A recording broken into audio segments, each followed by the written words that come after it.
60 someday, but not as soon as I will. So today's service is kind of inspired because our big give for this month is for Positive Images of Indy project, which is actually going to take place next week. We make history day by day is kind of their motto. And essentially what it is, it's been a program of finding the people who are seasoned in life, mostly over 80, who have had an impact on the community of Indianapolis. And what the funds will go for is they're creating a calendar with these folks in it. But what the funds will go for is to help senior citizens, low-income senior citizens. But so next week, 12 of the recipients, or 12 of the people who will be in the calendar are going to join us here in service. And we're very excited about that, and we're going to, actually the mayor's been invited, so we hope to see him as well, but encourage everybody to be here this next week, and also to consider bringing some of those wise ones from your own life so you can celebrate them in service this next week. I know one gentleman coming is 97 years old, and I'm very excited about all the folks being here, and I know, Mary, you got him beat, so we're good at that. So today we're talking about the well-seasoned life and the wisdom of a well-seasoned life. As we age, we sometimes get caught, don't we, in the aches and the pains and in our energy levels and in those things and people who annoy us. And sometimes we just get annoyed at getting older in general. As we get older, we often say, you know, this getting old isn't for the young. My father says, thank goodness I'm retired because I would never have that much time to be off work to go to all these doctor's appointments, those kind of things. So I have to tell you that lots of times we can complain about growing older, but there is also so many blessings in growing older and living a seasoned life. For with life experience can come sage wisdom to be shared with all those who come behind us. Throughout the Bible, we're reminded of people and sayings that remind us of the gifts of aging. In Job 12:12, we read, wisdom belongs to the aged and understanding to the old. That's wisdom. Ben Franklin speaks to the heart, and he says, those who love deeply never grow old. They may die of old age, but they die young. And then this one we looked at last week. We were reminded that we are never too old to learn. Wise men and women are always learning, always listening for fresh insights.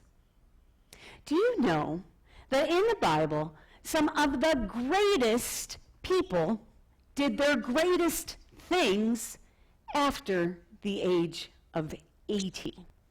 It seems to me that God does some of God's greatest work in our later years. Now today, as we talk about some of these folks and who are a little more aged in the Bible, I found some artwork to go along with the image, or that will help support who it is that we're talking about. And I want to note, if you don't know this, you need to know this. Do you know most every major museum in the world now has an online element? So you actually can be sitting at your home and walk through the Guggenheim. It is fascinating. I wasted a lot of time in a lot of different museums this week. It was fantastic, and I want to encourage you to do that if you love art, to do just that. This first picture is from Marc Chagall. It's of Moses and Aaron. Now, if you remember, Moses and Aaron, they're two Old Testament figures. They were chosen by God to lead the Israelites out of Egypt to the Promised Land. They were called to work together. Moses was the visionary leader, and Aaron was his spokesman. And neither of them really wanted to do this job. Why? Because we think they were probably about 80 at the time. But God chose them, and then God chose Moses, and Moses chose Aaron, and they, yes, indeed, led a whole people into what we refer to now as the Promised Land. Joshua spent the last 30 years of his life leading the conquest on Canaan, and he helped establish the 12 tribes of Israel. By the way, he was 110 when he died. How about Daniel? Daniel served God from the days of his youth.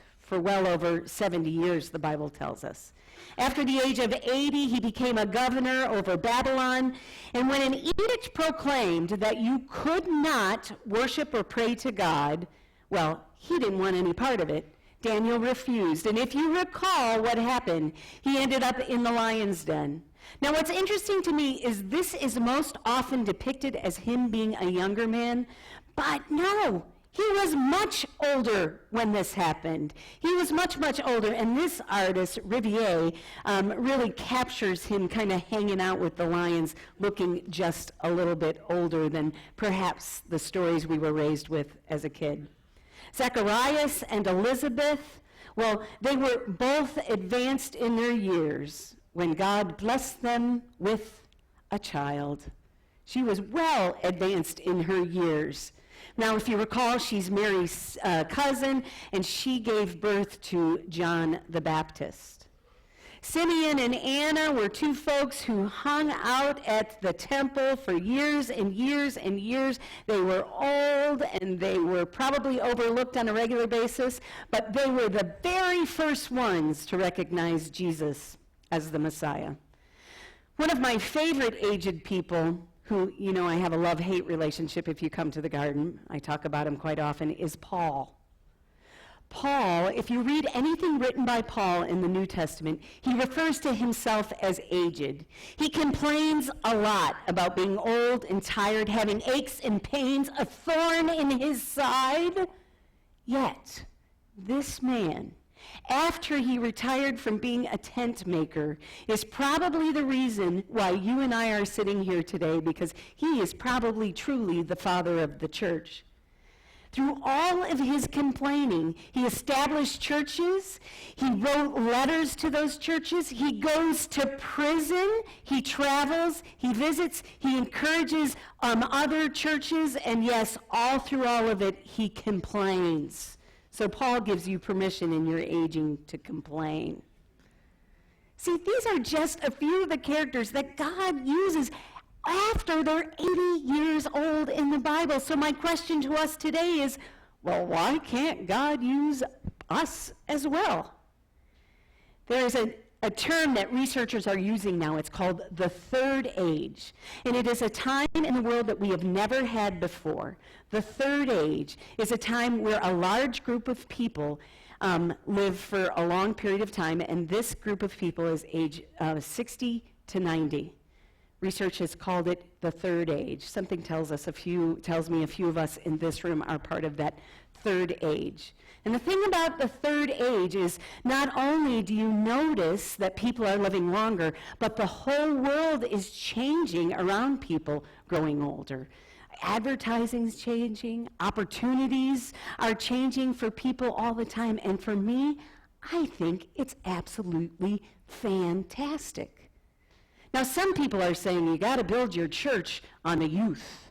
Well, friends, I don't see a lot of youth. I see you guys. I love you. I don't see a lot of youth around here on a regular basis. But what do see? I see infants and toddlers in the third age. We are true third agers, and quite frankly, I am so excited about it, I can't stand it.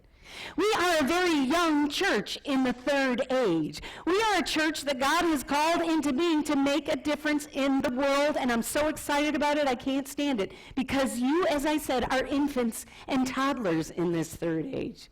I believe that we can be a community built on being third age people, and guess what? We will help what's coming up next, the fourth age. Yes, researchers are saying now that most people born today are going to live well over 100 years old. Can you believe that?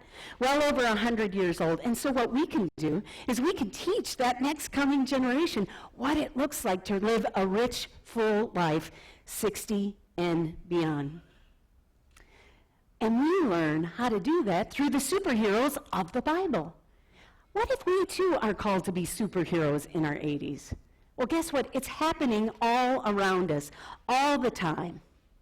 Myron Taylor once wrote, "Time may wrinkle the skin, but worry, doubt, hate, and the loss of ideals wrinkles the soul." As we gracefully accept the passing years, God will smooth out the wrinkles of our soul. I think the garden is a great place for us to consider in this third age how God can start wrinkling out or taking out the wrinkles of our souls as we move into life. Now, don't get me wrong, you may not be a Moses or a David or a Daniel, but God can make a difference through people. God can make a difference through people 60, 70, 90, 100, and beyond, like these people. Now, Paul, of course, as I said before, wrote many letters and complained about it a little bit. Perhaps Kamani Marguri, who enrolled in kindergarten at the age of 84, might himself be a Paul. I don't know what he's going to write or what God has in store for him, but at 84, this man decided he needed to get an education, and he signed up for kindergarten. He may very well be our next Paul. Or what about Daniel? I mentioned earlier Daniel ended up in the lion's den, which is a pretty tough task. Well, what about this guy, Morkeet, 96 years old, bungee jumping at 96 years old. He took the plunge and became part of the Guinness Book of World Records as the oldest jumper at 96 years old. Not only that, but he jumped from South Africa's Western Cape, which is a 708 feet drop. So he in his own way is kind of a Daniel.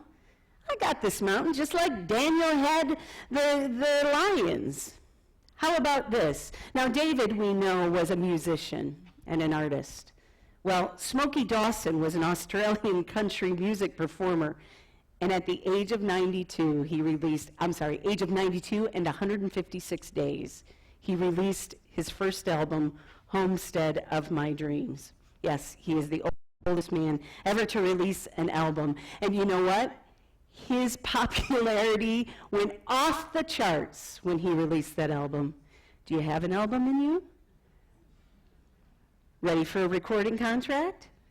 It might just be you. It is said that Luke, or the one who is named for the book in the Bible, was a physician. Well, we have our own Luke, and I actually don't know how old Luke was. But what if you were a physician, like Leela Denmark, who decided to keep working until she was, 103 years old as a pediatrician. 103 years old. She went on to live to 114. Some of us here are training for the big marathon in the fall. Well, I have to tell you, there is one who puts us to shame. Her name is Gladys Burrell. She is 92 years old. That's Gladys there. She's 92 years old, and she has run marathons. Actually, she started running marathons at the ripe old age of 77, and she continues to run.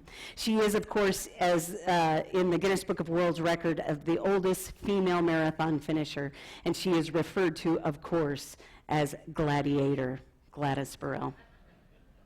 Now, you may not be a marathoner.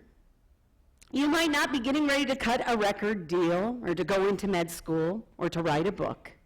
But there is something that tells me that we, the infants and the toddlers of the third age, are ripe for God going to work in our lives that will help take the wrinkles out of our soul.